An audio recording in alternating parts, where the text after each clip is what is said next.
All right, everybody, stay tuned. And the next shot you see, I should be putting on some vinyl sealer on the body.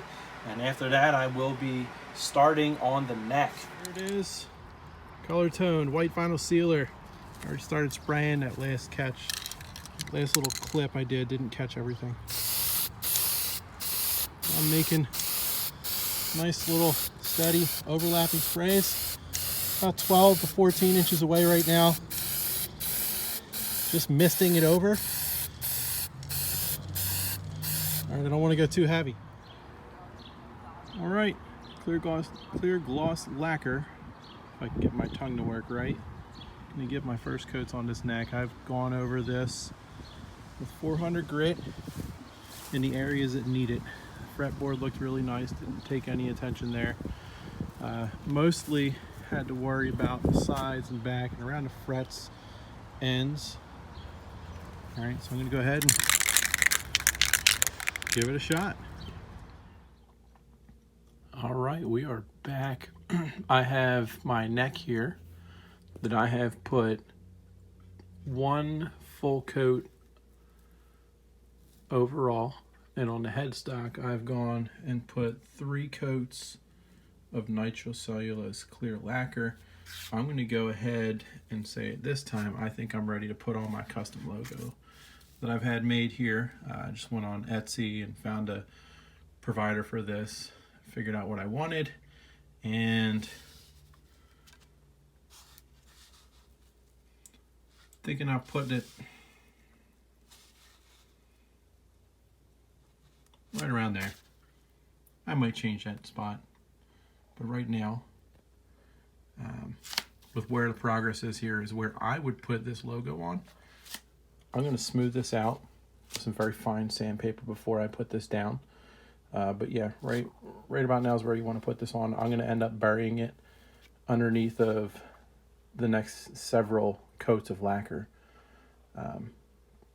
So hopefully the next update is going to show my water slide decal on here very nicely and dried. Ta-da! There it is. So I'm going to try to get a good angle without killing it. You can see what I ended up doing is taking some 600 grit, smoothing it down so that I wouldn't get any air pockets underneath of here. Made sure it was nice and smooth underneath of it. I applied it according to the instructions that came with it, and everything worked out perfectly. So what I'll do from here is I'm going to lightly mist over some nitrocellulose lacquer so that I don't cause any problems with this. I don't make it bubble up. They say just put light mist coats over top of it for a little bit until you've got a solid layer over it, and then you can start applying full coats of lacquer. So I'm just going to take the safe route and just mist over some coats, and eventually, I'm not sure if I want to do it the way I've done it before, where I will build up all the finish around, right? I'll level over top of this so you don't see this line here, and then I put a couple more coats on, and it almost looks like it was silk screened onto the headstock. I may just coat over it with several coats and let that line kind of sit proud on there. I know that would look more vintage. So I'm up in the air right now on that, but that is that's where it's at. I found a good spot for it. I think it looks good. Let me know if you guys agree. All right, a little progress update here. I've got a few coats of my white vinyl sanding sealer on this body. Everything's been level sanded. It looks really nice. I feel like I'm ready to go ahead and start my color coats. And again, I'm going to be using Ohio Valley Nitro Dakota Red, nitrocellulose lacquer, and I think it's going to look great when I'm done. Again, this white sanding sealer is going to help that color to just pop really nice. That bright white underneath of that red is going to have lasting effects on this guitar, especially when it starts to age. We're going to have a real nice real nice age to this guitar body as it goes. It'll age through the clear, through the red, through this white sandy sealer, and then it'll expose the natural wood of the body. And I'm looking forward to that, to be honest with you. So my next step is going to be that color coat, the first coat. All right, here we go. Here's a progress update on my neck.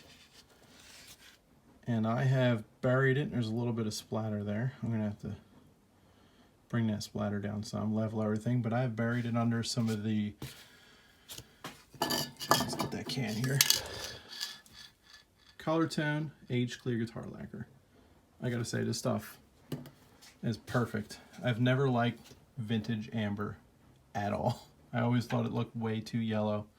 To me, vintage amber looks like DeWalt yellow. So, some people love me for that. Some people hate me for it, but I'm just being honest. This vintage look here is what I was going for, and that aged clear from Color Tone that I bought through STEWMAC is just awesome. It's beautiful. So I've got several passes on the neck, and what I'm going to end up doing after this, I'm going to let it dry for a little bit. I will probably smooth it out some with some triple aught or quadruple aught steel wool, and then I'm going to put a can or two of clear over top of it. And once that's done, I'll let it cure for about a month, and then I'm going to do my final wet sand and polish of the neck. But this looks awesome. I could not be any happier with the color here, and everything looks wonderful. So that's the neck. Here it is. Guitar body has been painted. I put on my last coat yesterday. So this is still kind of gassing off. It's got a funky smell to it, but it's dry, and I could not be happier with this color. That looks wonderful. It's Dakota Red from Ohio Valley Nitro. It sprayed really well, and 3.5 coats, 4 coats of paint on this thing, and it looked great. I will definitely use their products again. It just looks wonderful. It's perfect color, is exactly what I was going for. So I figured I'd show you guys what it looks like before I start clearing it. That's it for this episode. Make sure you subscribe, hit that thumbs up, and check in for the next video.